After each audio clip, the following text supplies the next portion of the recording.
అనకాపల్లి జిల్లా Sabbavaram police station పరిధిలో ఈరోజు ఒక లారీని పట్టుకోవడం జరిగింది. ఇది కొత్త తరహా గంజాయి రవాణా. అది ఏ రకంగా అంటే లారీ ఎంటీగా కనపడుతుంది.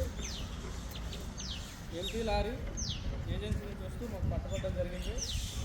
దానిలో భాగంగా సబ్బవరం పోలీసులు పట్టుకున్న లారీలో క్యాబన్లు వెతగ్గా కొత్త తరహా క్యాబన్లు 2 రకాలుగా తయారు చేశారు.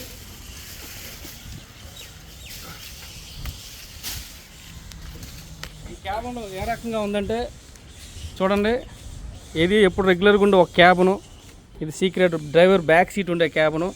మనిషి లోపల దిగితే తను మునిగిపోయేంత దీంట్లో ఉంది, ఇంకా కిందకు ఉన్నాయి. అదేవిధంగా ఇంకోటి డ్రైవర్ హెడ్ పైన సెపరేట్ సీక్రెట్ క్యాబిన్ ఒకటి ఉంది. ఆ క్యాబిన్లో లోపల కూడా గంజాయి